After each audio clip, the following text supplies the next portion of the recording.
You're listening to We Do Recover, the podcast that proves recovery is possible and connection is powerful. In this episode, Evan Doan discusses the opioid litigation funds and their implications for recovery and community support. The conversation emphasizes the need for community engagement, the impact of housing on recovery, and the importance of treating substance use as a health crisis rather than a legal issue. Evan calls for action and involvement from listeners to ensure that funds are used to support those affected by the opioid crisis. Let's jump into today's episode.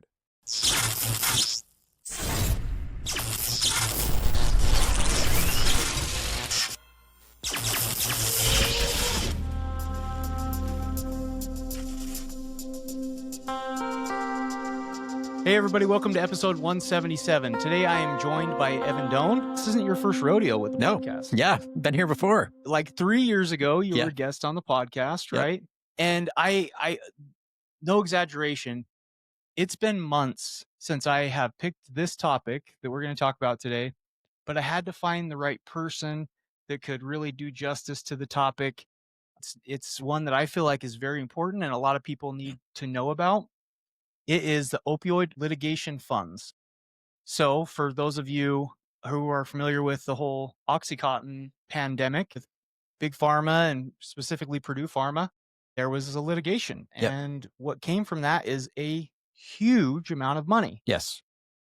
And the way it's being distributed, frankly, I'm not 100% happy with, but I also recognize I only know what I know. And so I brought Evan in to be able to talk about what's what, to give his opinion, to give us some facts and some data, and really let's just geek out together. Sure. Love that. Let's go. Yeah, bro. that's my jam. Yes, we're going to get to that. Before we get started, though, we do want to acknowledge Diamond Detox. Check out Diamond Detox. They have great amenities, beautiful facility. I think the privacy is the biggest thing. When I've gone there, you don't know it's a detox unless you know it's a detox. Right. They don't have billboards. There's no big signs, right? Very comfy. Again, in a home, professional docs, obviously they're nursing staff, a cook, they just really take care of their people, which is good because I feel like in detox, you need to be comfy. Absolutely. Having your own bed and having your own shower and, man, I'm sure glad I'm not in the detox phase these days. But if I was, or if a family member was, I would send them to Diamond Detox. Check them out. You can give them a free and confidential call at 385-988-5332, or check out the website. That's going to be diamonddetox.com. I also want to give an acknowledgement to Wasatch Crest. Wasatch Crest is a leading provider of mental health and substance abuse. They have 2 gorgeous residential facilities, one in Heber, that's the male facility, one in Park City, that's the female facility. They do gender specific. Couldn't say or endorse Wasatch Crest any more than I already do. Love them. I feel like they're a great program. Everybody that I've helped get into Wasatch Crest I've always gotten good feedback. So you can reach out to them by giving them a call. It's going to be 385-644-1500, or you can check out their website at wasatchcresttreatment.com. Last but not least, so I got you a gift, man. What? Some Rise Up supplements. Awesome. Thank you. Yes, Sweet. of course. Stoked about that. We want to acknowledge Rise Up supplements. Cool. We got two powerful blends. The Mindful Mood helps kind of slow down those neurotransmitters of the brain. It's the matter of fact, I might need some of that right now. And then Mind Shift helps increase the neurotransmitters of the brain. So it's going to help with motivation, memory recall. Yeah, it's the gas pedal. It's get up and go. Awesome. So and I love this new age stuff. People want to think clearer and feel better. And if there's supplements for the body, obviously we want to be able to supplement the brain too. It's kind of an important organ. Yeah, pretty much. Yeah. So check out Rise Up Subs. That's RISEUPS.com. At checkout, punch in promo code podcast20 in all caps to save yourself 20% off the entire purchase. Okay, Evan. So again, thank you seriously for being willing to come on here. Before we get to the topic today, I know I keep putting it off as a teaser, the opioid litigation funds. It's been 3 years since you've been on here, man. Yeah. What's new? What's good? Well, a lot has changed in my personal life, but also my professional life. And some really cool things have happened for me over the last few years. I have been, for about a decade now, been with USARA, so the Utah Support Advocates for Recovery Awareness. Love them. Yeah, we do great work. I love working for that organization because we are like the big tent for recovery where everybody's welcome. And we've got 6 recovery community centers across the state where people can come and access services and support completely free of charge, which is amazing. Tell our listeners exactly where each one of those 6 locations Yeah, absolutely. So we're in Ogden, Salt Lake, Provo, Price, Moab, and St. George. So truly, I think that we've got a recovery community center within 25 miles of something like 70% of the population of Utah. So really there for when people need us. And we're completely grant funded. And so we don't have to charge anyone any money or ask for insurance information of any kind. We're just there to help, completely free. And that's, just a quick caveat. We're non-clinical, so we don't provide treatment services, but we're all people in recovery ourselves. So we get it. We know what it's like. We're there to walk alongside you in your journey, wherever stage in your journey you're at. So we've got coaches that go and meet with people in hospitals and emergency departments to help them figure out the next steps. We've got coaches that meet with people one-on-one for long-term coaching and just help them figure out like how to, be the best person they can be in their recovery. And then mutual aid groups like 12-step groups or other kinds of recovery groups people can access, and like social groups, and even a family support program for family members that are struggling. So all just resources for people to access. And I will say the family one for me is huge. Yes. So statistics say that it usually takes between 3 and 5 treatment stays for somebody to achieve long-term recovery. Yep. And that's a year or more. However, I feel like we could cut down that by really getting the family some help. Absolutely. And your guys' family program is phenomenal. Like it's free, it's craft, right? Yeah. And they get a booklet. They have a support manual, people going through it.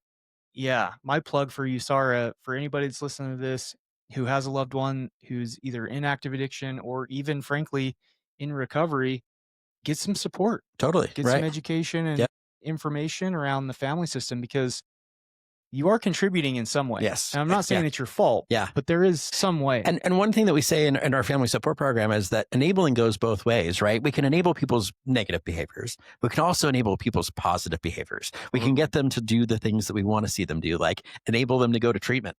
And so like that can be helpful. And so enabling gets a bad rap sometimes, but we can also enable people's like best selves. Yeah. So let's do that. It's twofold. Yeah, right. Yeah. Exactly. Yeah. I'm going to toot your horn for a minute. Okay.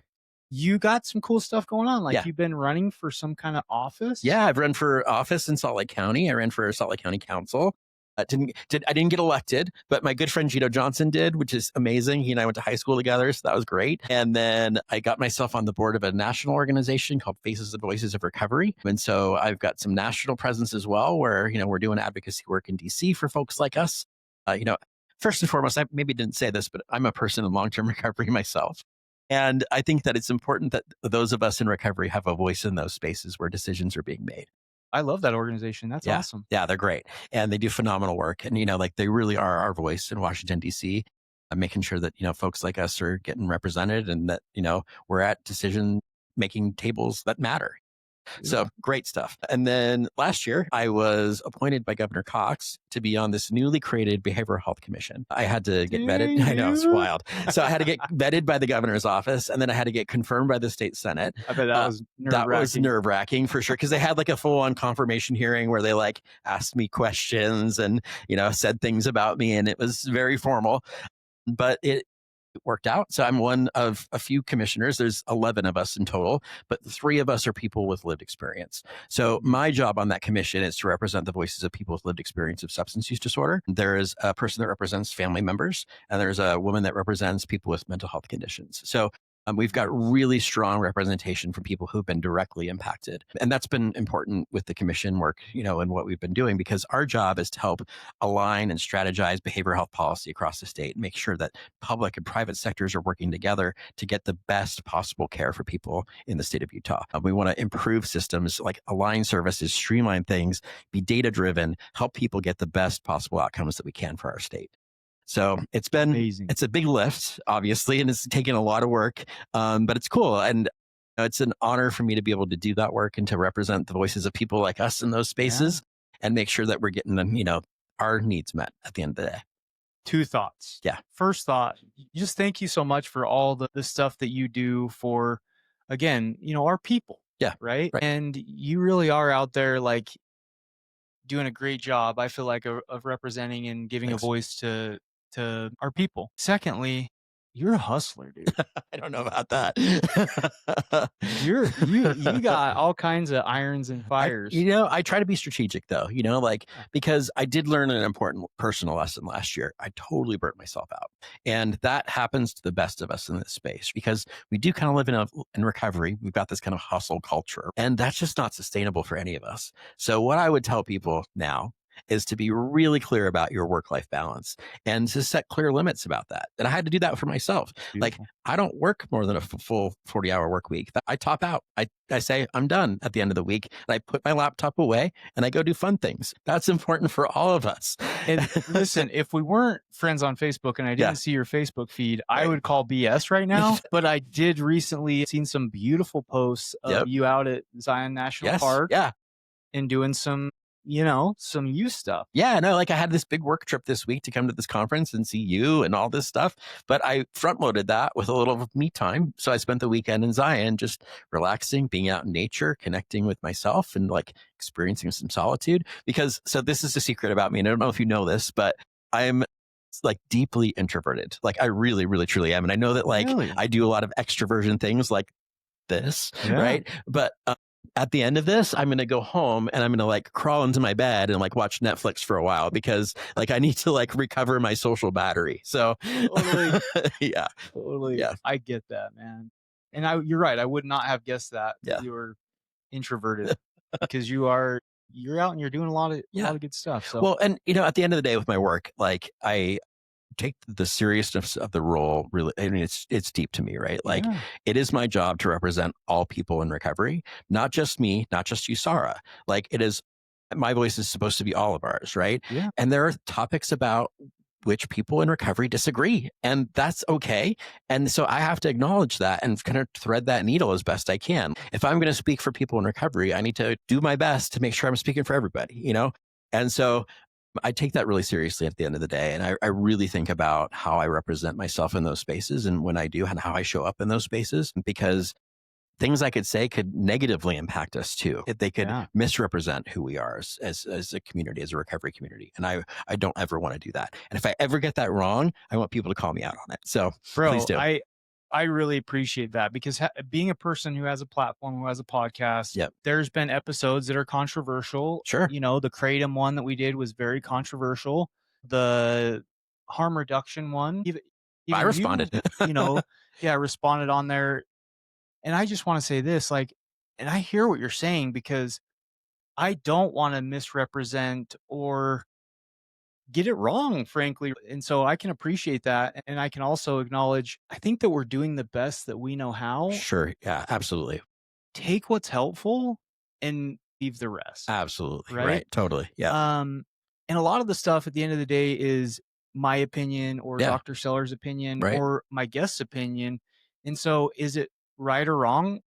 It's their thoughts and their feelings. Right. And we all come about those things honestly and naturally. Like we all believe what we believe because it's true to our experience, right? It doesn't make it wrong. It just means we have a difference of backgrounds or beliefs or something. And those are important and need to be honored, especially right now in this political climate. Dude, I'm glad that you said that because I feel like the world it's becoming a scary place. Like it's gone crazy with all this political, man, like it just feels like very hostile. Yeah. It's online. I feel like it's fueled online. Heck, go to a grocery store. People are just running out of patience and tolerance. I feel like everywhere, Totally. And so, I appreciate you bringing that up because I do feel like right now, socially, we're in a very hostile place. Yeah. And like I'm a governor appointee and there's plenty of things I would disagree with Governor Cox on. But there's one thing that I think is really important that I agree with him on. And that's that we all have a role in lowering the political temperature right now. Like that is incumbent upon all of us. And I think that his diagnosis of the issue that social media has contributed to this moment is true, right? Like behind 100%. A keyboard, when you're being real brave online, you can castigate people and call them ugly names and there's no consequence. But like maybe try to reach out to people in person that you disagree with and like have an honest conversation and hold space for that. And like recognize that we're all just humans just trying to do our best And sometimes that means we're going to disagree, but we can like disagree and still be friends. Well said, sir. So, yeah. We could probably sit and rip for Right, 2 I know. hours, man. You're Because going to have to cut this down. I've got like 3 things in my head that I totally could spin off Yeah. of that. But today we're going to talk about this topic that I feel like is very important. Very important. The team at Diamond Detox is compassionate, helpful, and trained to support every step of the healing journey. Your loved one's path to a healthier, happier life starts with a free and easy 20 to 30-minute assessment over the phone or a few questions submitted online on the Diamond Detox website. Assessments and admissions occur 7 days a week, depending on availability. To begin the path to recovery, visit diamonddetox.com or call 385-988-5332. Again, the opioid litigation funds. So when this first came up, I was like excited. I'm just going to take you through my experience. When Sure. this first came up, I was excited. I was like, awesome. There's going to be some funding out there that's going to be able to help make a difference, Right. you know, in a lot of people's lives. However, the things that I've been reading recently and the things that I've heard recently has me feeling a little bit skeptical. So I'm going to try to not approach this like in a WTF Yep.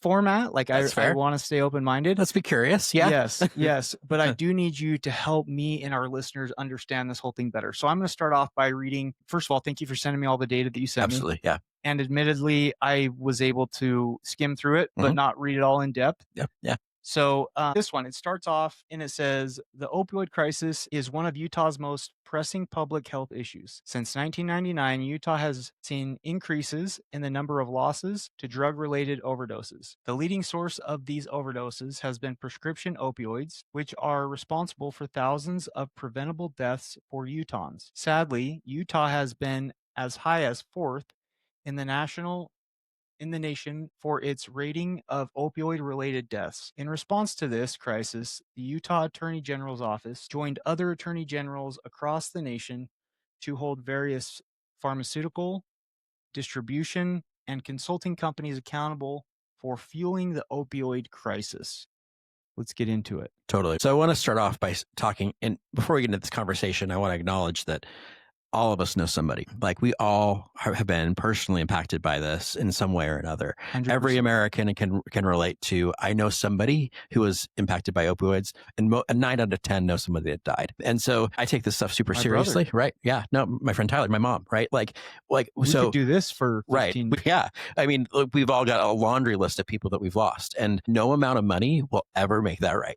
And like, that makes me emotional, right? Because like, but it's true, right? Like that's never going to make it better. It's never going to bring them back. It's just not. And the amount of money that these companies have paid and will pay is a drop in the bucket compared to what they should have, if we're honest. Yeah. And that's serious for us, right? For me as a person in recovery and person that's been impacted by this stuff. And so I just want to frame the conversation through that, because I think it's important we start by acknowledging just how people are going to feel when they hear about this stuff, because it's personal to us and it's meaningful, and we have to acknowledge the truth of that. So beautiful. Yeah, for sure, man. Thank you for kicking it off with that. Totally, absolutely. Because to be honest, these companies did really shady things. They knew that these drugs were addictive, and they lied about it. And very negligent.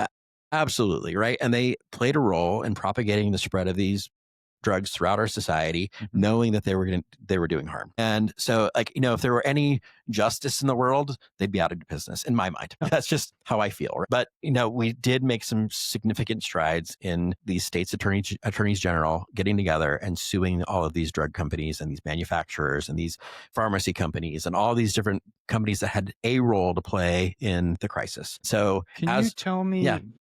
So for our listeners, there was the big opioid pandemic, and a big part of that was Purdue Pharma, who came out with Oxycontin. Correct. And what you're basically saying, the way they marketed it was non-addictive. So let's start there. That's basically what kicked it off. Oxycontin, Purdue Pharma. Do you remember what year it was that they had this litigation? You know, I don't know when they first started like embarking upon like these lawsuits to kind of make this right. Off the top of my head, I just don't recall. 2000. So it's been in the making for quite some time. Looking back, they can see now that obviously a lot of these companies knew about the impacts of these drugs and what was happening, and there were a lot of companies that were complicit in ways because they could see, they should have been able to see that like people were abusing these medications, right? Like pharmacies, like one of the settlements was with like Walgreens and CVS, right? Because those pharmacists should have been able to identify like, man, these people are just blowing through their prescriptions all the time and getting all these refills and more and more drug. And every time they see the same physician who's prescribing it, right, that for sure should have been a red flag. Absolutely. Yeah, totally. And so there were a lot of different entities that had a different role to play. And for timeline sake, would say this. I graduated high school in 2004. I would say it was probably at its peak then or within 5 years. Yeah. So from, I would say 2004 to 2010, just to kind of be safer timeline, Oxycontin was at its height, if from my perspective. Yeah, no, that sounds about right to me as well. Just like that was the timeline, because I think it was like the late 90s when they were really ramping up the marketing of those drugs and getting them into the hands of people. So so the litigation had to have been probably between 2015 and 2020, because I know it takes years. Yeah, it's been years in the making. Yeah, absolutely. And also just to be clear, there are some ongoing lawsuits that have not been settled yet. They're still in process. And so the state of Utah is still in active negotiations with some pharmacy benefit managers that were complicit in the state's mind around this. And so there could be additional funds still to come down. But right now, as it stands, the state stands to see about $550 million over the course of the next 18 years come to the state. $550 million. So that's over $500 million. Right.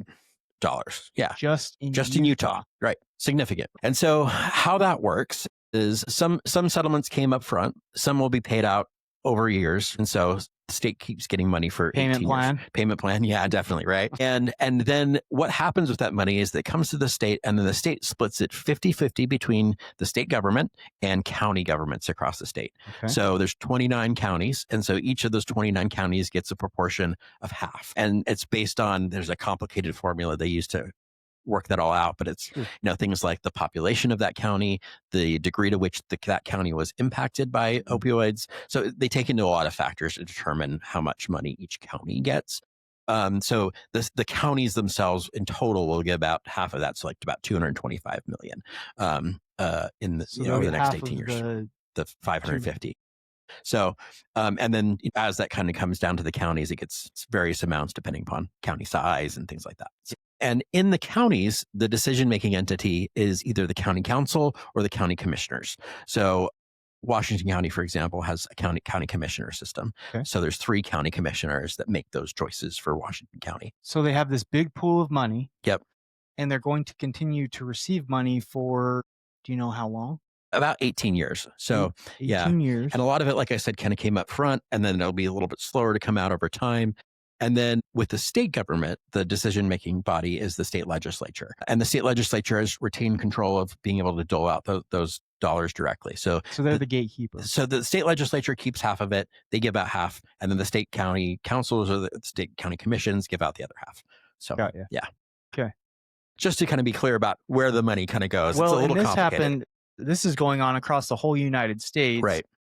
For listeners of this podcast, we're in Utah. Correct. And I would definitely advocate for you to look into your state and how it's being divvied out in your state. Today, we're primarily going to talk about Utah because, frankly, that's our community. That's the state we live in. Right. So as you're listening to this, if you're not a resident in Utah, I would encourage you to look into your state and how it's being spent in your state. Right. Just put that up front. Yeah. And I think most state attorneys general's office has resources about how that's happening, because that's the entity that entered into these lawsuits. The gatekeeper. Yeah. Keep using that word. Yeah.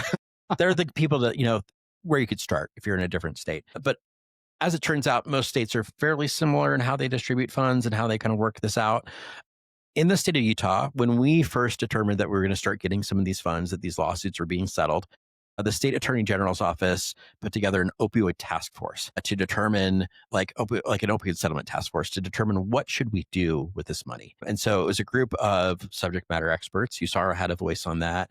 Prior to her election to the state Senate, Dr. Jen Plum was involved in that and still is. But a number of different kinds of experts from the addiction and recovery space from across the states, policymakers, different entities, state, That's good. I like that. So they got together and they said, how can we figure out a method to distribute these funds equitably, to get them to the best possible use, to get them in the hands of people that need these dollars to help support their work. Because the whole idea of the litigation, the lawsuit, was to be able to give back to people who were impacted by the negligence of the pharmaceutical companies, doctors, etc., in the first place. Right? Yeah. It was basically to kind of compensate. And this is the way that I look at it. So I'm a person in recovery. And so in my recovery practice, I have an amends process, right? Beautiful. When I have done something wrong, I do everything possible in my power to make that right. And so in some cases in my past where I've made a financial wrong, I've had to make a direct amends of dollars back to that person or that entity, right? Totally. So this might, resonate with some folks in your audience. I just wanted to plant that because keep that in mind as we talk about how these funds are being used. Yeah. Like the intention up front was to be able to make an amends. Yeah, make an amend. Right the wrong Yep. for the families, communities that this opioid epidemic had affected. Exactly, right? Yeah. And let's be clear about what those effects are too, because it's not just one thing, right? People are impacted in a lot of different ways. Some people died. Some people went to jail or prison. Some people had irreversible life effects, developed a substance use disorder. So there's a lot of ways that played out in our community. Some people experienced homelessness. So there's a lot of different kinds of impacts that people experienced. Yeah. So, just for an example, I feel like I was very much a part of the opioid pandemic that happened. I had several injuries and surgeries, was prescribed pain medication, realized at some point that the medication was great for emotional pain, not just physical pain. And basically, before I even realized it, I was in over my head. I was dependent and addicted. And when it came time to stop, when physicians were telling me these surgeries are years old, you shouldn't need this stuff anymore, I eventually turned to heroin because of, at that point, I was dependent and addicted, right? Yep. But the ways that it has affected me is, again, lost my brother, have lost many other friends. My legal record, I didn't even have a speeding ticket before I had possession charges eventually. And listen, I'm not trying to play the victim here because I will take accountability for the things that happened. But at the same time, had this whole process had people who were supposed to be empowered to protect, do no harm, that took oaths to do no harm, hadn't planted that seed in the first place, some of these life events wouldn't have happened. Exactly. Personal loss of a family member, my legal issues, had to basically hire a private attorney to be able to get my licensing to practice counseling because of the charges from substance abuse related charges. Yeah. And that's just easy stuff. Oh, housing. If you get a charge and you're a felon, you can't get housing. Employment, education. Employment. It impacts all those things. Totally. Yeah, definitely. In my recovery, I have had to not just swim upstream, but fight because of everything that's happened. Yeah. And I have a part in that, and I can acknowledge that. Sure. And at the same time, had the people who took oaths been doing what they were supposed to, had the pharmaceutical companies not been so greedy, maybe this wouldn't have been a thing. Yeah, exactly. And so, ideally, we want to see those wrongs made right somehow. And so when this opioid settlement task force got together, they said, well, we're a bunch of subject matter experts. That's great. We're the right people to have in this task force, but we want to really solicit the opinions broadly of people across the state. So they put out this survey they developed a survey and they put it out to every possible stakeholder they could think of. How should we spend this money? And they came up with a bunch of recommendations around how to direct the funds. Things like recovery support services. It was things like treatment, access to treatment, for substance use disorders. Things like criminal justice impacts, like access to expungement, things like that. Yeah. Just programs and services that would help people that were, directly impacted. It would help reverse some of the stuff that I just talked about. Yeah, exactly. You can't give me my brother back, but you can help me with legal things to be able to clean up my background. Housing, that's the intention is to, I love the amends thing, to basically be able to right the wrong. Yes, exactly. Right. And I think there's a question now as to whether or not we're doing that. So unfortunately, the Opioid Task Force recommendation, they came up with this great blueprint. You can look it up online and maybe you can share it in show notes or something. That was the start paragraph that I read at first was this document that you're talking about. Yeah. And so please, I have the links, or you can get me links, and I will, if you're following on our Facebook page. Go to our Facebook page and I will provide the links on this episode to those. Perfect. Yeah. And so people can look at and see what the recommendations are. And honestly, I think that they did a really great job, like with the blueprint and how they thought these funds should be spent. The blueprint is in no way binding. It has no teeth to it. So the state legislature said, cool, that's nice. We're going to figure out what we want to do regardless, right? And that's frustrating, right? Like, I mean, had Evan been king of the world, Evan would have decided that we would have gone with the blueprint's recommendations and doled out money that way. I would have probably sent all of the money to the state Department of Health and Human Services and the Office of Substance Use and Mental Health and had them develop grant programs that people could apply for to get that money. But the system that we ended up with is that the legislature doles half of those funds out directly. So, and before we go any further, I just want to put a point right here. Why go through the trouble and the process of getting this task force together? Yeah. Getting these subject matter experts in the same room, having them say, hey, I think we need to reach out to a broader audience. Right. Basically, everything that went into creating the blueprint, why do all of that if you're not going to follow it? Hard to say, right? It's and when you very say it has no teeth in it, yeah. basically what you're saying is it's almost kind of one of those, you go to school and you learn theory, but then when you start the practical, it's nothing like it. Yeah, exactly, right? Like you learn one thing and it's totally different out in the real world. What is true and what does have teeth is that each of the settlements have an appendix attached to them that outline the allowed uses of the funds. And we cannot deviate from that. And this is where we learned our lesson from the tobacco settlements of like the 90s, because with those funds, when those came down to the states, they weren't very restrictive, and states use them for things like filling potholes. And so literally, right, in some cases. And so it was just a really poor misappropriation of those funds. Yeah. And so we kind of learned our lesson to some degree in that. So the settlement does have this appendix that says, these are the ways you can use the funds. Do you know what that appendixes and what? Yeah, definitely. And I can share that as well. We can share that with the because those are all available online. But it's things like treatment services, harm reduction services, things like criminal justice efforts. It's encompasses a broad spectrum of things you can do. It gives people a lot of options. And I like some of those. Yeah, totally. If this pandemic that happened, a result of that is you have a current substance abuse disorder, getting somebody into treatment and using the money for that, that's a one-to-one, it's a no-brainer. It's a direct correlation. Right. Totally. Yeah, exactly. Ideally, like those would, help. And I think that on the state level, at the state legislature, it has.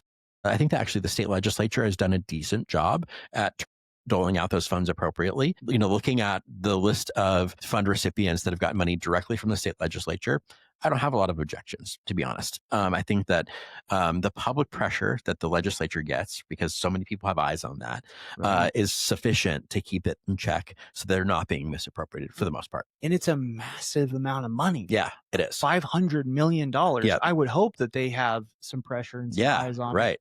And so the state has decided now, because initially they, when the settlement first got decided and they were doling out the initial amount of money, they made some direct allocations to some organizations. Full disclosure, USARA gets some of those funds directly from the state.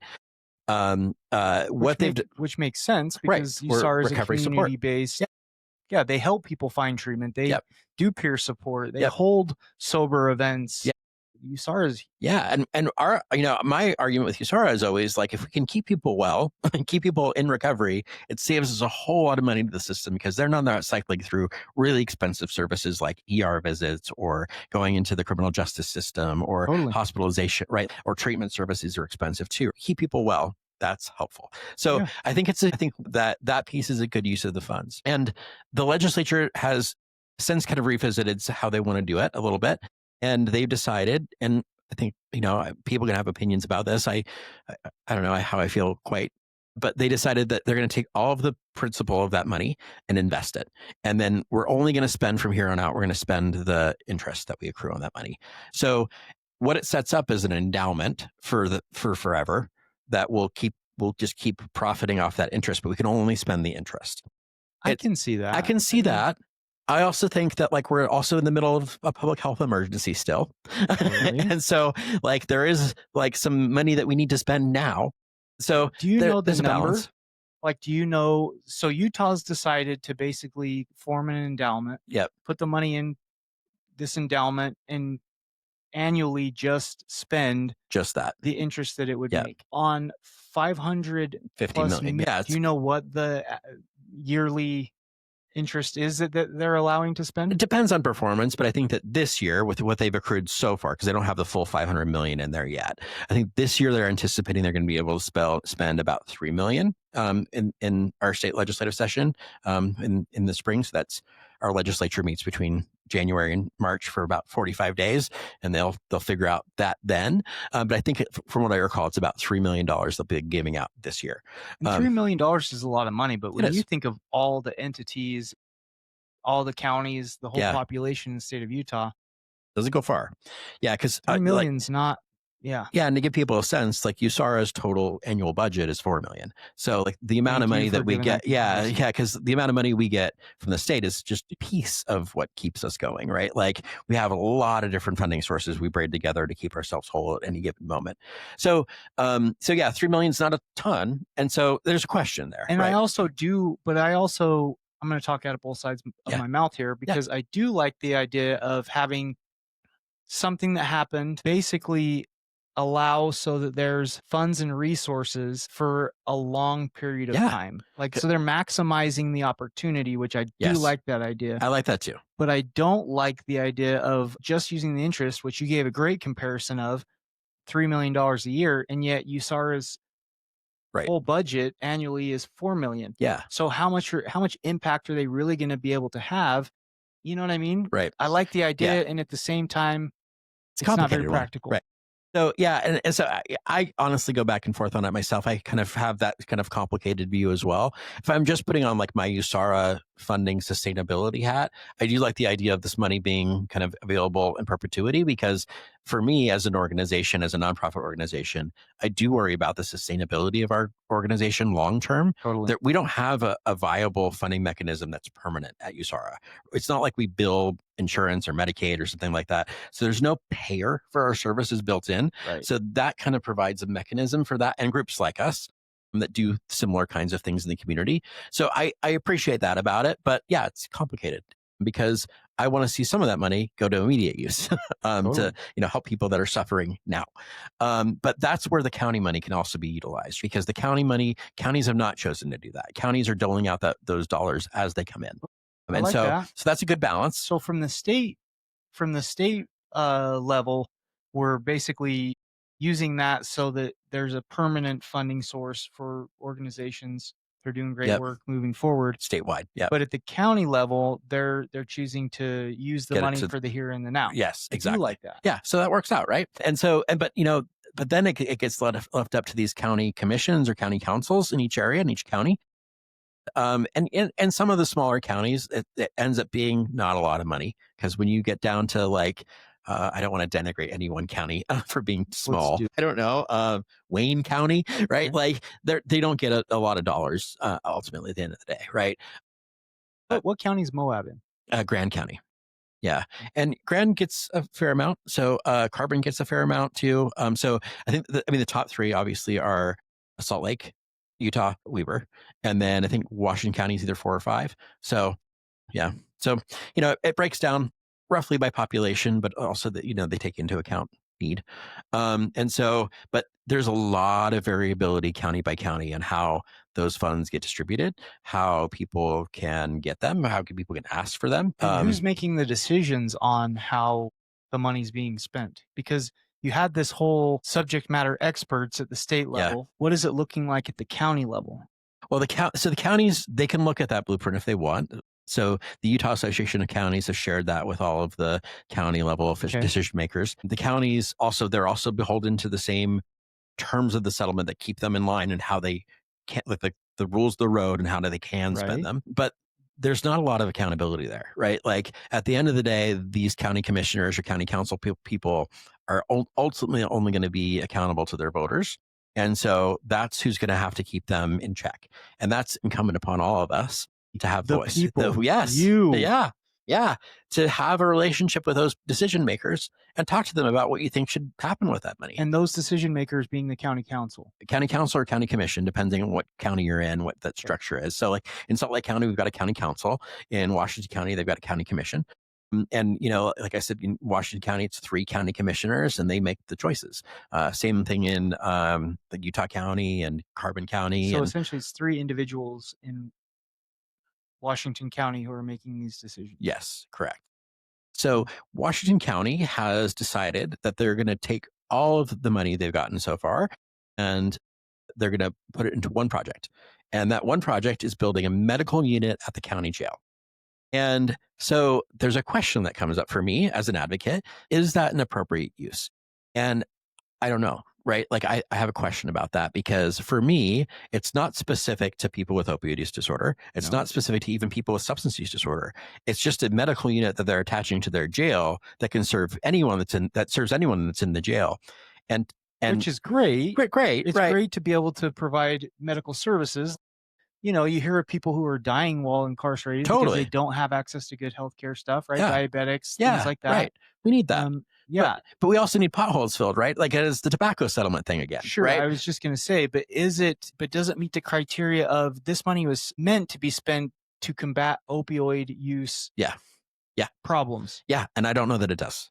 Like, and for me, I've got some questions about that. Say, no, I don't think that it does. Maybe a percentage of it might. Maybe. If somebody goes in and they're in withdrawal. Right. But as far as I know, jails aren't doing medication assisted treatment. I don't think the Washington County jail is not. I don't think, as far as I know, they're not doing MOUD. They're not doing MAT. I don't think that they're doing Suboxone or anything like that in the Washington County jail. In the Salt Lake County jail, we do. But here, I don't think that's happened yet. So for me, that doesn't feel appropriate. And it's frustrating for me as an advocate. Sure. What can people do about that? They can contact their county commissioners and express how they feel and say, you can share with them what you think should happen with the money or even just that you don't think that this is an appropriate use if that's how you feel. Yeah. Or if you feel like it is appropriate, you can tell them that too, right? Like, totally. We all have an opinion on that and that's okay. And so but it's important for us to have a voice in these conversations and for us to be present at the table when decisions are being made. And here's the thing I want to point out too, Evan, is not everybody's going to agree. Right. So like we're sitting here and we disagree. And like you said, that's okay. We get to have an opinion. Yeah. And as people who are directly involved in treating and being a part of this community, we might be a little bit biased. But again, money was for something very specific. So I'm with you on no, that doesn't feel right. Right. However, some people out there may say, you know what? No, that's a great source of money. Right. Or a great way to use the money. Let me ask you this, though. Is there anything that basically would not allow them to use that money or would make them be accountable for how using that money specifically for this medical center correlates to the money intention? Is there any follow-up where they have to basically be accountable for, okay, this is what you chose to do with it. Explain to us how this affects this population. Yeah. To my knowledge, the only accountability they have is at the ballot box at the end of the day.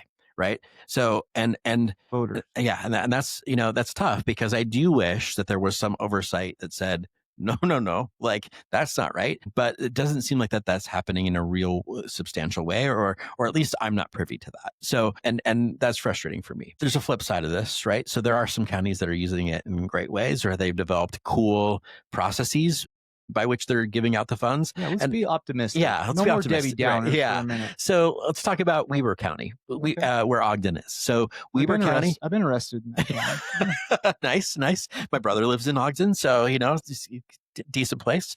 What's Weber County doing with these monies? So they put out a application for anyone to apply, any organization to apply to receive the funds. And on that form, you have to say how it falls in line with the settlement criteria, what kinds of use you're going to put it to. Like, I like that. I like that too, right? Like it's equitable because this is another thing. At the end of the day, not every organization that could use these funds has an Evan that's a lobbyist that goes and talks to government officials about this stuff. Totally. It's not fair to groups that don't have that.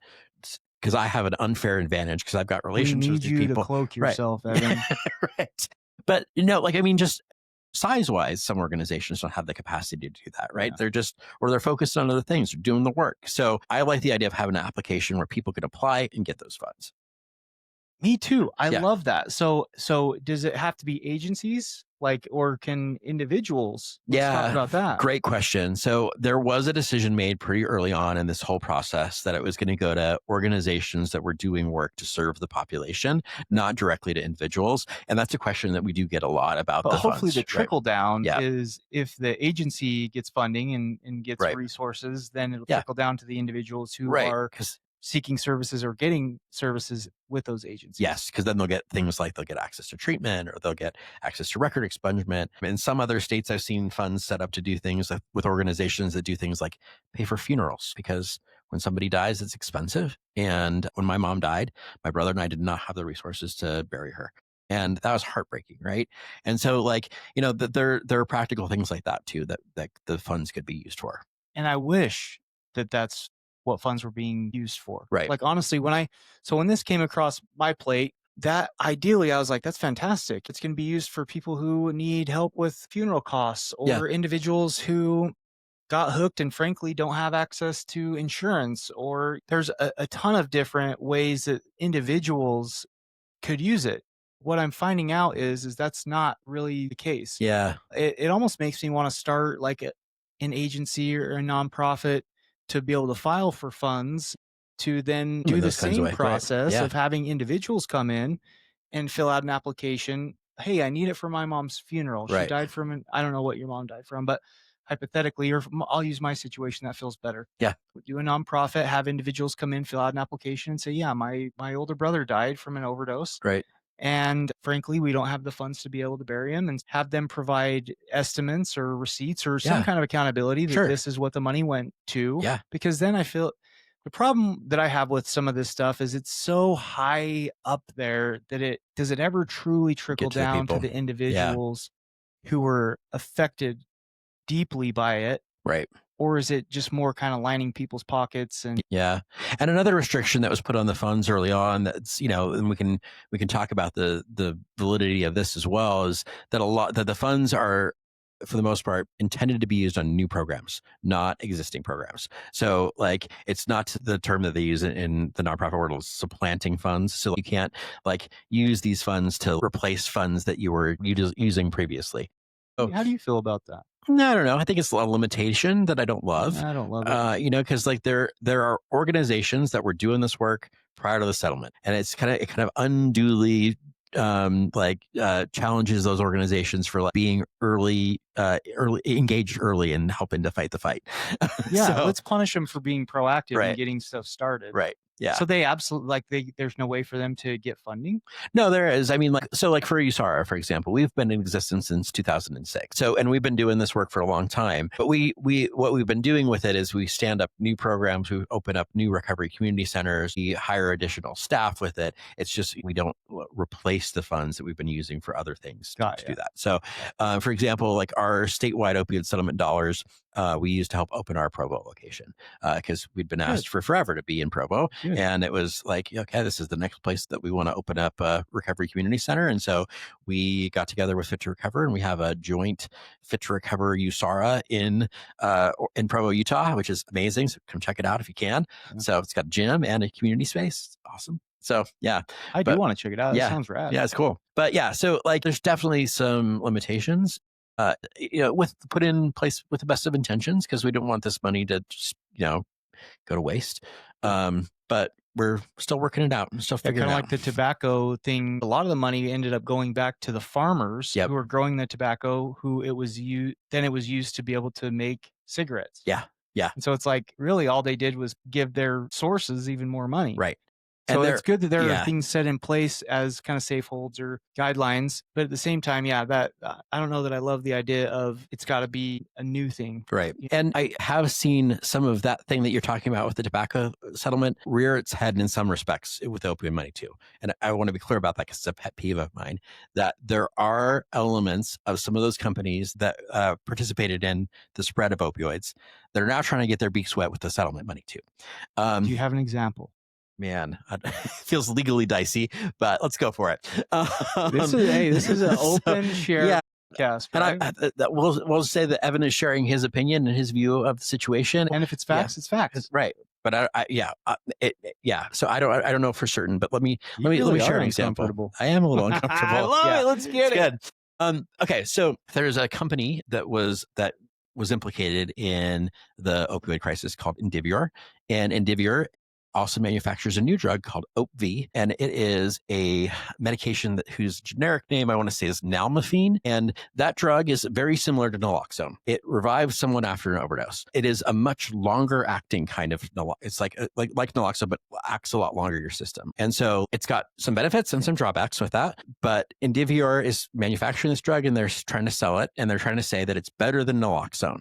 But they also were the part of the problem with the opioid. Yeah. And so for me as an advocate, F them, man. I don't like that. Yeah, I don't want to give you any money. That would be like Purdue Pharma saying, hey, we're going to take this money and come up with our own version of some kind of buprenorphine medication. Right. Exactly. Right. Yeah. No. So not cool with me. So advocates like me across the country have rejected this, and Indivior, to their credit, stopped advertising the use of this drug, because they got the message. Letitia James in New York also sued Indivior and said, what are you doing? It's not okay. I want to use that for... Yeah. She's Attorney General of New York, pretty badass lady. But so and I'm not saying that medication is bad or it's wrong. I'm just saying that I don't want money to go back into the pockets of people that were complicit in this whole thing to begin with. It's 100%. Just not okay for me. The other thing, and again, I do want to get back to the positive ways that this is being used, but I would hate to not share this as we wrap this thing up. I've read that some states, the majority of the money is going into law enforcement. Yeah. And at first I thought, okay, well, maybe they're training them on substance use disorders or combating overdoses or using Narcan, or there's a lot, right, that it could be used for. What I'm finding out is no. It's not being used for additional training. It's not being used for medications that reverse overdoses. It's not being used for any of that. It's basically just going.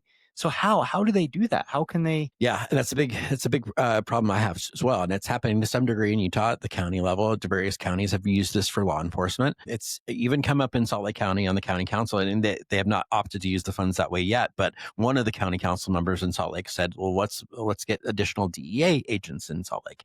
And so for me, that feels like, again, let's go back to the amends thing, right? For me, it doesn't feel like an amend. For me, it feels like we're further perpetuating the harm, because we're going to lock more people up, arrest more people, get more people with criminal records. That's doing more harm. And so I want to be really careful about how we use those funds in a law enforcement setting or criminal justice interventions. Not to say that there couldn't be a role for that. Totally. Even with interdiction, like arresting the drug kingpins, right, that are profiting off of folks like you and I that have a substance use disorder, right? Maybe there's a place for that, right? I respect the work that people in interdiction do. That there's a role for that, and the DEA exists for a reason to do that work. Sure. But all too often, the people that are dealing drugs in our communities are people who have a substance use disorder themselves. Right. And if I'm honest with myself, I was probably complicit in that to some degree at one point in my life or another, right? Yeah. Well, for me, it also speaks to how this is viewed from a social standpoint. Right. So a state gets funding. They know that it's because of this pandemic that's happened, and a lot of them are using it to hire more or get more law enforcement. For me, it just really goes to show this isn't socially viewed as a mental health crisis. Right. This isn't viewed as, a sickness, an illness. It's viewed as crime. Yeah, it's absolutely. Viewed as a moral thing still. Right. And it's guys, the whole moral theory it's so outdated. That's 1950s stuff. I thought we've come so far. It's, 2025 is the year that we're in today. Why are we still looking at punitive actions? Right. Yeah. No, absolutely. And at the same time, like you said, I have family who's in law enforcement, and I do think to some degree it could be used in law enforcement for additional training. Sure. For them to have more Narcan on hand, for them to be able to, there's a lot of different things that law enforcement could benefit the money going to them for, but not to just create more arrests. Right. And more punitive actions around it, because this is a health crisis. Right. it's Yeah. not illegal in my mind. It's not a legal matter. No, and right? one thing that comes up in my work in advocacy around substance use all the time is like I say this thing, it's like working in this space is like, ooh, you got your criminal justice system in my healthcare. It's like, no, this is not the right intervention, and never has been. It's been, the criminal justice system unfortunately has been tasked with like catching the results of the fall through of our healthcare system, right? question. Like, and so they're kind of cleaning up the mess oftentimes, and that's hard work, but like, it's not the right intervention for most people. Yeah, I feel like they were tasked with picking up the slack that Yep. the medical industry Just couldn't, want to step up to. I mean, today I'm going to go off on a tangent, but today, I mean, you can go into some hospitals that they don't want to detox True. Yep. human beings. Like, Yeah. there's a need for it, and yet the agency or organizations don't want to do it, Right. because whatever reason. But to me, that really does show that from a social standpoint, we really do view this more criminality than a mental health. Yeah. crisis. I also want to acknowledge that like where you're at in the state plays a big role in that, right? Like, because in Salt Lake, for the most part, I think that we're, forward thinking, and we think, like this is a healthcare issue that we need to address with healthcare solutions. When I go into rural Utah, it's like stepping backwards 20 years in time in terms of stigma. And it's just a real thing, right? Totally. And so, for example, like I was earlier this week, I've been down here all week in St. George, and I was invited to come to the opioid fatality review, where they review case studies of people that died from opioids. And so they were going over, I think, 3 different case studies in this review here in the Southwest region. And so it was, cases from Cedar City, from St. George, Washington, Iron counties, Kane County, I think, is included in that as well. And it was disheartening for me to see at how many points in each of these case studies there was a failure of an opportunity, right? Like this person was in the ED, an emergency department, or they were arrested, or for substance, possession. Like there were so many missed opportunities for interventions. that in Salt Lake we would have diverted them to the right treatment, right? Yeah. But in Washington County or Iron County, which was not happening. Another thing I learned is that in Iron County, the sheriff of Iron County has been incredibly hostile towards naloxone distribution. Iron County, so where Cedar is, Really? Cedar City, yeah. So like, right, and that makes no sense to you and me. That's sad, man. but it's just that antiquated thinking. I'm sure that like if I give someone naloxone, I'm enabling their drug use, right? And we know that all they're enabling is someone to be able to breathe. They're There's also just saving their life. yeah, totally right. Like, and you like can't- yeah, like somebody can't recover from death. no, absolutely right.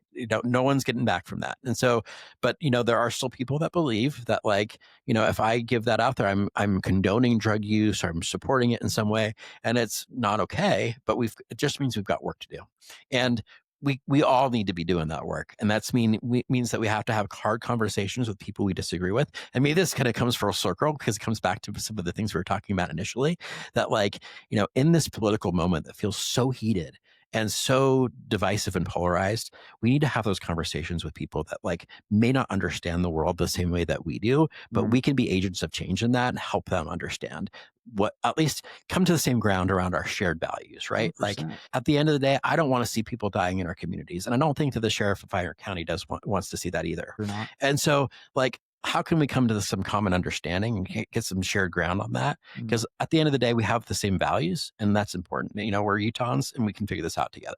Evan, I really appreciate, you saying that, because to that point, I'm sure he doesn't want to see people die. Right.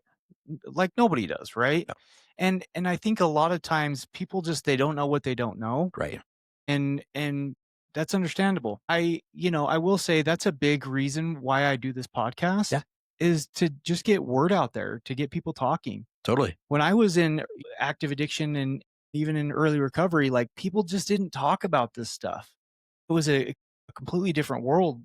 From my knowledge, there were no podcasts about recovery. There sure as heck weren't people in my community that were sharing their stories of addiction and how they made it out. Yeah. And that created a lot of hopelessness for me. Well, yeah, thanks for being on here, having this conversation. We still got a lot more to dive into. Yeah. I know we've been talking about some of the ways that we don't feel quite right about how this money's being spent. Sure.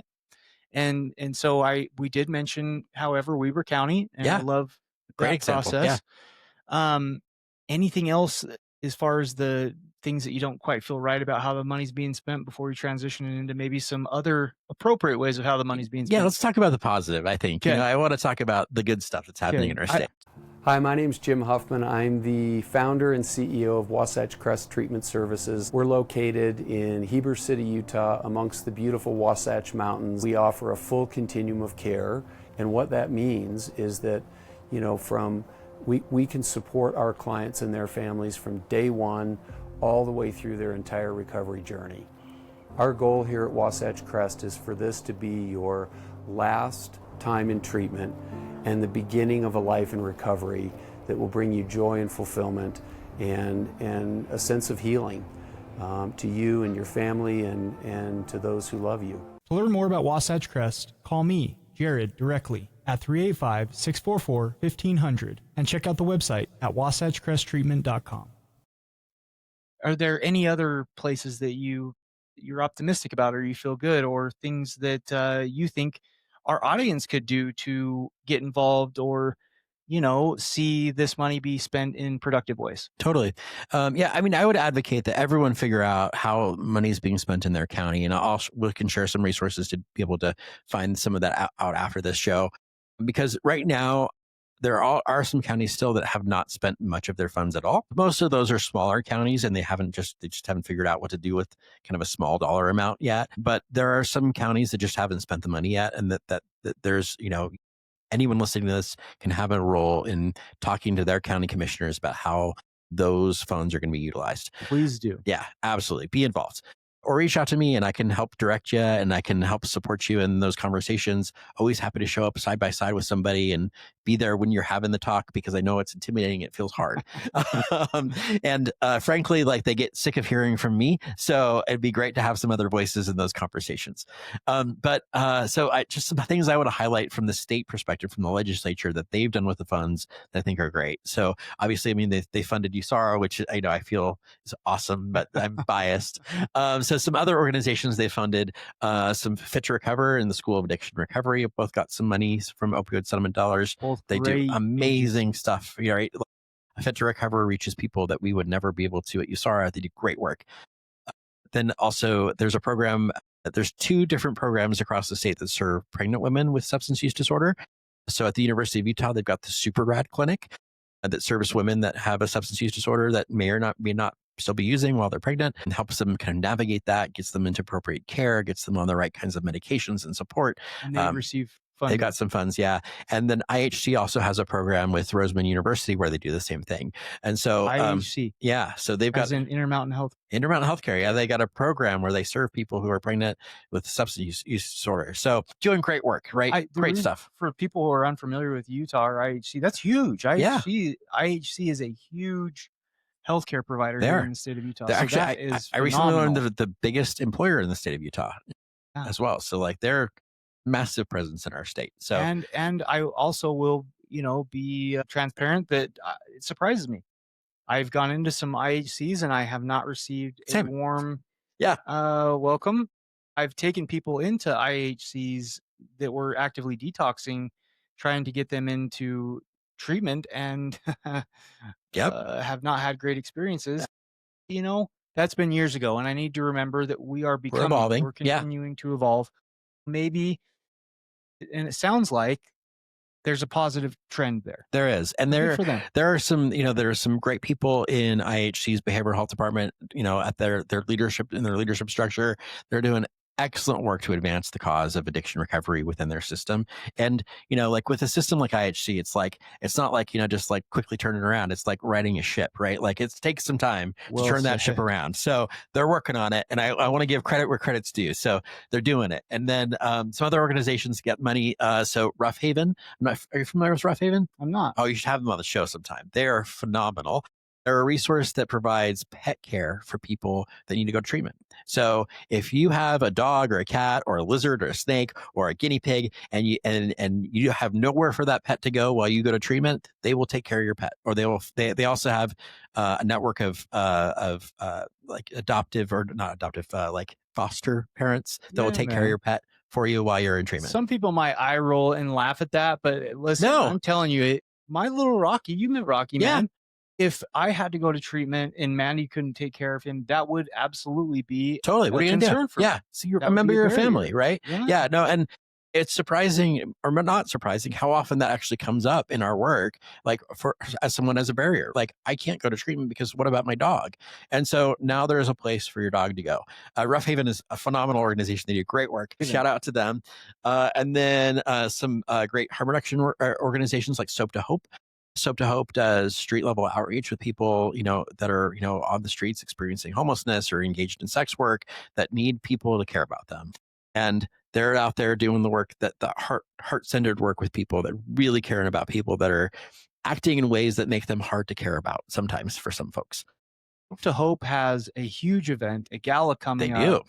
I think it's like the first week in December. Sounds Do you know right. the exact date? I do not off the top of my head. I want to say this about Soap to Hope. For like 2 years, I've been trying to get a representative of Soap to Hope to come on my podcast. Yeah. And if you're listening to this, reach out to me, get a hold of Evan. He has my personal cell phone number. Let's make it happen. I have had a guest who was saved by, I don't know if that's appropriate, but was an individual who was helped by Soap to Hope, and phenomenal guest. Like her story was so powerful. And so I would love for that organization to come on here and for me to be able to, Well, the phenomenal woman that runs Soap to Hope, January, is a former USARA employee. So I happen to know that person, so I can make that connection for you. Well, I've asked January, I think 3 times now. Most recently, I texted her and I said, hey, it'd be a great time to come on and promote that gala. And, she's up in Salt Lake. We're down here in St. George. And I told her, I said, we can do a virtual. Yeah. So hopefully we'll make that happen. Okay. January, you've been called out, girl. Yeah. Well, so some other uses of the funds that have happened statewide. So paying for MOUD and MAT in county jails. So that's the stuff I want to see. Right. This. Yeah. Right. And there's been the legislature has been getting some reports from the county jails about like utilization of Suboxone and methadone and other kinds of MOUD in the jails, and there's definitely a need there, right? And so getting people on those medications does a lot of good because it helps get their brains stabilized, helps them get set up for success when they leave, helps keep those receptors full so that when they leave they're not vulnerable to overdose. So lots 100%. Of lots of upsides to that. There's also been some focus on. Can we talk about that for a second? Yeah, totally. I think doing the medication assisted treatment or providing substance abuse medication while people are incarcerated is I don't understand why we're not doing it in some counties. Right. And listen, I know there are people out there that are not medication assisted MAT friendly, right? Yeah. They're not big advocates of it.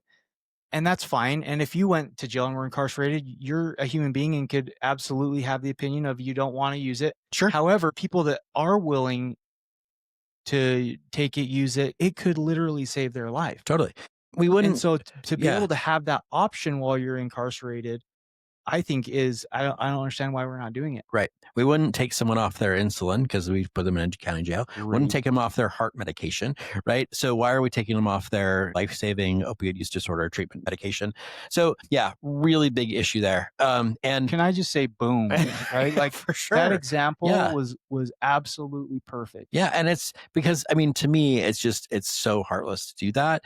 But I get where people are coming from. It's just that stigma. It's this fear. It's this antiquated way of thinking about treatment and recovery. And so, we've got work to do around that. But I want to point out why this happens. And it's a minute kind of just little subtlety of the law and how the law works in Utah or how the law works generally. So we actually passed a bill in Utah a couple sessions ago that said every county jail can offer MOUD, but it was may offer MOUD, right? So not shall offer MOUD. Right. So that one little word, right? So we said they may, so they might, not they have to. And that was an intentional choice when that bill was crafted because when you make that little one word switch, when you say they have to, then what happens is that attaches a big financial burden on that piece of legislation, because then it like says like, oh, well, they're going to have to pay all this money for, Right. and so, and that in our legislature often kills legislation when it's a huge cost to the taxpayer. And so I get that. I like the so, may. They can decide. Yeah, they can decide. I like that. But, like at some point, should we say should, like, it's a question for our legislature to decide. I'm on the side of like, yeah, let's tell them they have to, but yeah, that's. And again, if somebody doesn't want to take it, they don't have to. They don't have to, right? Like, we're not forcing stuff on people, but I'm an advocate and I'm with you. Like, I do think that they should offer it. Yeah, exactly. It should be an option for somebody who's incarcerated, who's in that situation. Right. Because I cannot tell you how many people I've heard of that get arrested and they've been on MOED in the community. They've been on Suboxone, maybe at a Suboxone clinic or just through their even primary health provider. And they get arrested, they go to county jail, and then the county jail doesn't provide that to them. So they detox off of that medication in the jail. And then because they've had a period of sobriety, their tolerance has gone down. Yep. They're vulnerable to overdose when they get out. And so they get out, they find whatever, they overdose and die as a result. They think I'm used to using this amount, so they use that amount again. Right. Super commonly, and it is a preventable thing, right? And that's just makes my blood boil, because we can stop people from dying that way. Totally. And we're making a choice not to right now. Totally.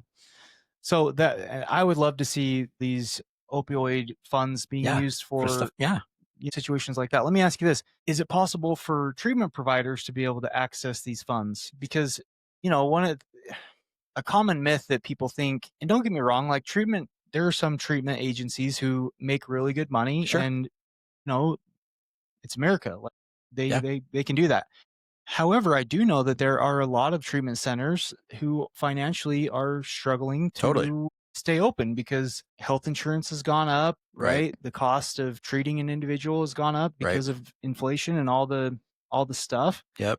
Can treatment centers access this money or not? Yeah. So, and actually some have. So First Step House, for example, in Salt Lake, they get some money to provide the support for their case management program, because they do long-term case management with their clients after they leave. So yeah, that's available to treatment providers as well. And so it depends on the county. Depends on the county. Yeah. They would have to, again, if we used Weber as the example, they'd have to apply or talk to their county commissioners, or in some cases, if they want to get it from the state, they could go directly to the legislature and talk to, your elected officials about getting some of that money. But yeah, it's a complicated process. It's a heavy lift to get that, unfortunately. I think that's probably why most people don't get involved, is because it is so hyphy. Yeah, so up there, so complicated. It is so complicated, yeah. And at the same time, part of that is so that the funds don't get abused or misused. Yeah. Yeah. And, like if some bougie treatment center that's I know is making a ton of money applied for those funds at the legislature, I would be up there saying, no, not them. So yeah. But that's just how the system works. The other question I have for you is, let's talk about one of the biggest barriers to treatment or people's long-term success, in my opinion, which I feel like it's backed by data, is access to safe housing. Can housing apply for this funding? Totally. And how would they go about doing that? Yeah. And so, little side note. So USARA recently absorbed another nonprofit organization called the Sobriety Foundation. Shout out to Susan Peterson and her whole family that has carried the Sobriety Foundation for years. I have served on her board of directors for the last 6 years. So when she said she was ready to just lay it down, I said, no, we got to keep this going. Yeah. But you talk about somebody that has a fast pass into heaven. Yeah, like absolutely. We're all going to be standing at the gate waiting for our number to. For whatever reason, I have heaven in my mind, this image of like a DMV, right, where we all have a number and we're just sitting waiting. No, she goes straight to the front. Yeah, she's got a fast pass. Yeah, definitely, absolutely. But so Sobriety Foundation, for example, they had actually applied at one point before we took them over, and they still could. We still might use some funds for that, for like people to go to sober living, for example, right? Like that's a good use of it as well. But yeah, on that note, like look, I think housing is such an unappreciated resource in our community, and like how the role that it plays in people's recovery is so critical, right? Like if you do not have a safe and stable place to live, it is so hard to maintain any kind of recovery. Just is, right? Like I don't know. Dude, think of Maslow's hierarchy of needs. Yeah, exactly, right? And like also, I want to acknowledge the experience of being homeless is inherently traumatic, right? Like, because you don't know if you're going to live or die. Like, you could freeze to death at any night, right? Like, you know what's funny about that is in treatment, I realized that the majority of my trauma, outside of some significant loved ones who had passed away, majority of my trauma had come during the 6 to 9 months that I was homeless. Same. Yeah, absolutely. I saw some stuff Yep. and experienced some stuff that I I did can some never... things that absolutely. Yeah, absolutely. And so like, I would also not ever denigrate someone who for using substances in that situation. Cause like, to some degree, it's a rational response to ongoing trauma to like want to numb that. Right. So, but like having a safe and supportive place to live is like critical to establishing yourself in recovery. And so having more resources, and we're in a housing crisis in this country right now. And affordability is an issue, like just availability is an issue. Like we feel it. I'm sure I feel it. I don't know if you do too, but it's tough right now. So well, for the first time in a long time, you know, there's going to be a generation that may never own a house. Right. Yeah. Yeah, absolutely. Like, think about that. Think about how long, you know, modern civilization has been going on for. Right. And for the first time since that kind of started, there's a generation, you know, like my younger brother's age that may never be homeowners. Right. Exactly. Yeah. So, I mean, housing would be a great resource to invest in as well. I would be behind that for sure. Yeah. It would be interesting to compare how Utah's using the money with some other states. Yeah, totally. Yeah. And I think that like, have you done much? I have. I've done a little bit. Looking a little bit nationally because my role of Faces and Voices and my connection to other kind of USARA like organizations across the United States. And so I do have some insight into that. And I would say that Utah overall, we're doing okay. Like some states have made some really poor choices and we haven't, I wouldn't say we've made some awful choices yet. Yeah. You know, like there's some things that like kind of I raise an eyebrow at, like, you know, Washington County's jail medical unit, like, I don't know, you know, and gives me pause and certainly feel some kind of way about it. But like, I'm not staying up at night worried that like, we're not going to get these dollars to the people that are going to be able to do the most good with them. Yeah. So that's good. Yeah. Utah recently, I would say in the last 10 years, has really become more understanding, educated, aware of the substance abuse problem that we have in this state. Yeah. And have gotten on board with, you know, having more resources and being more involved in being a part of the solution. Absolutely. Yeah. And some of that is sadly because everyone knows somebody, right? And, you know, according to that article, at one point in time, we were in the number 4 for overdose deaths. Yeah. And we've gone down significantly, not because our rates have gone down so far, but because other states skyrocketed above us. I was going to say, I read in the article and this might not be correct, but I'm like 80% confident. So I'm going to go with it. Okay. That now we're like 38th. Sounds about right. Yeah. Yes. Out of how many states are 50? 50 states. And then I think we also count U.S. territories in that too. So it's like, you know, 38th. It's not bad. And yeah. So like, we're not doing bad. And what we saw happen too is with overdose rates in the state of Utah is that they've kind of remained flat, and other states and nationally it peaked for a while, and it's only recently kind of started to come back down. And so people have been asking, like, you know, they see recent numbers out of Utah and they say every other state in the United States is decreasing, but Utah is not. What's wrong with Utah? Well, actually, nothing's wrong with Utah. Utah was ahead of the game in some respects, right? And we've been doing okay. If anything, we're just kind of plateauing. Right. We had Naloxone, you know, I think we passed those bills to make Naloxone available 8 years ago now. 15,000 people have been saved since that. Correlation. Yeah. Yeah. That's right. huge. Yeah. And that's primarily what I want to see this money go towards, is like that exact. Yeah. That's such a great example right there. We went from being the 4th to low, you know, 38th ish, something like that. Don't quote me specifically. But I do think you said 8 years ago, they made it so you don't have to have a prescription. Yeah. I know California also, you don't have to have a prescription to carry Naloxone. Yep. And it's cool to see that the states that are getting on board with that, their numbers are either flattening out or they're decreasing. Exactly. Right.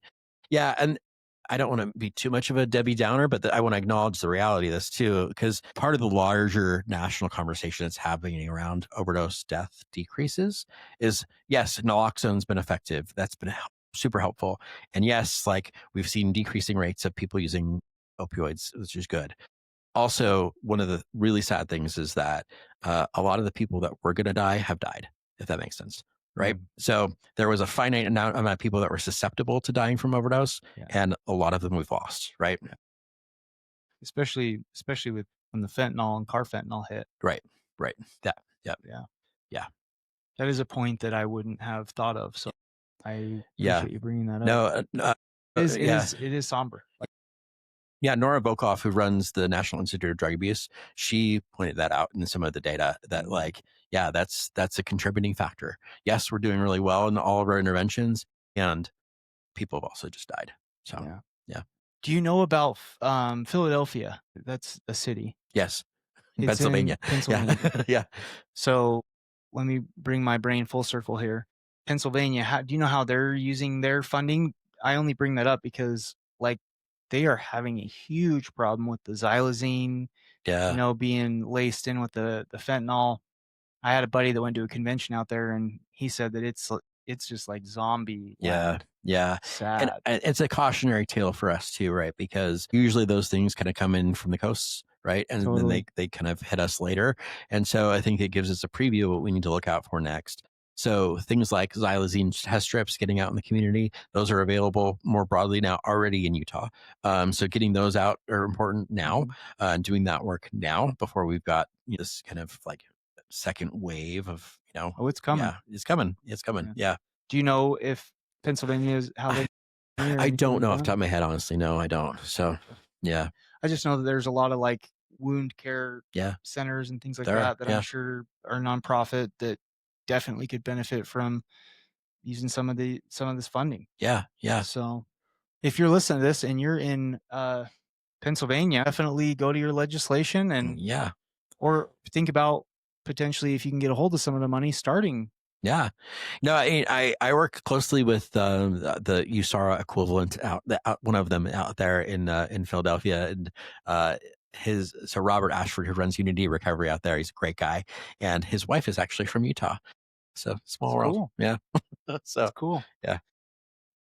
Dude, I appreciate you coming on. Yeah, man. Anything else around this topic? And again, just thank you so much, because oftentimes this is what happens is something will come across, it'll come across my plate, hit my radar, and I really want to address it, but way more about this stuff than I have time to be able to research and look into. Sure. So from the bottom of my heart, thank you for coming on and absolutely. helping me kind of talk about this. Any last thoughts around this topic? I know we've talked about it. Listeners, if you're listening to this, get a hold of the movers and shakers in your area. Totally. Yeah. And also, if you've been thinking about starting an organization or doing something in this space, now is just as good a time as ever, because if you can get access to this funding, you have access to it for the next 18 years. Absolutely. And I think that what I would leave people with is a call to action more broadly, right? Just that we all need to be engaged with our policymakers. They're just people like you and me, right? They're not special in any way other than they were elected. And so they want to hear from the people that vote for them, because at the end of the day, you are their boss. And so they want to hear from you. They want to know what you think. And if you feel intimidated about having those conversations, give me a call. I'll be there and I'll do it with you. So I think that we're a better society when we're all engaged, and we're going to represent recovery. We'll get better outcomes for folks like us. We all have a seat at the table. So, well said. And I would encourage people to get a hold of you, just because it's so much easier when you have somebody that knows the territory. Yeah. And Evan Doan here knows the territory. This is something that you do all the time. Right. And so, again, if you're out there and you're thinking, man, I really wanted to do X, Y, and Z, or start this, or have some kind of involvement in this, but don't know how to go about it, let's get a hold of Evan. Let's get you some of those funds and, be a part of the solution. It feels like there's a lot of people in this space, but it's not enough. Yeah, we need way more. We just need all hands on deck to. And based on that second wave that we kind of alluded to, I don't think it's going away anytime soon. Yeah, no, it's not. But so I wore this shirt today intentionally. It says, "Recovery is not rare and recovery is not random," because people are recovering all around us all the time, as long as they've got the support and the resources they need to get better, right? I truly believe that anyone can recover from addiction as long as they've got support. So let's all be that change. Love that, bro. Yeah. And you know what? I gotta say this for the people who are listening to this that can't see you. Evan, throughout this entire episode, at different times, I can tell when things are very near and dear to your heart because his eyes start to water, like he starts to become emotional. Yeah, But I love that because you can tell that this is something you're very passionate it about. is. Yeah, true. And it just means a lot to you. So thank you Yes. for doing that and for all the work that you're doing. And I also just want to point out, like, you're a genuine dude. I try. So definitely Yeah. reach out to Evan. Yeah. Yeah. All right, buddy. Thanks, man. Thanks again. Yeah, good to see you. If you are interested in how your state is spending the opioid settlement funds, Google opioid settlement funds by state and click on the National Academy for State Health Policy to learn more.